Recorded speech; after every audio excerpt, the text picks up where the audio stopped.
not many steam engines are recognised throughout the world as film stars. But this one is. Built in 1838 to pull goods for the Liverpool and Manchester Railway, Lion was one of two such double-framed engines built by Todd, Kiston Laird of Leeds. Although fully rebuilt within 4 years, with a new boiler, inner frames, cylinders and valve gear, she had a working life until 1859, when she was then sold to the Mersey Docks and Harbour Board, eventually being stashed away in a pump house as a stationary boiler. And there she stayed for more than half a century, pretty much forgotten about. It wasn't until she was decommissioned in 1928 that her historical significance was uncovered by a Mr. C.W. Reed.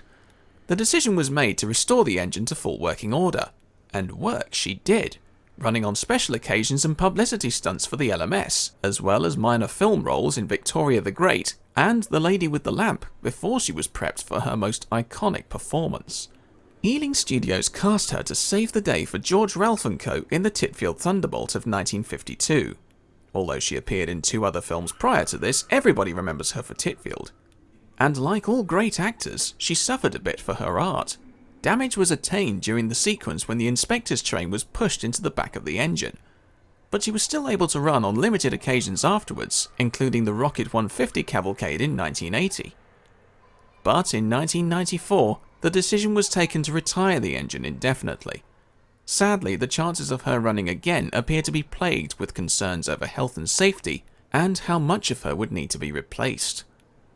Modern theory implies this engine may not actually be Lion anyway, as the records imply there was no name or works plate on the engine when it was discovered in that Liverpool pump house in the early 20th century. But whether she may be Lion or some generic tank engine that was believed to be Lion at the time, generations of people look set to miss out on the sight of a movie star in full fling.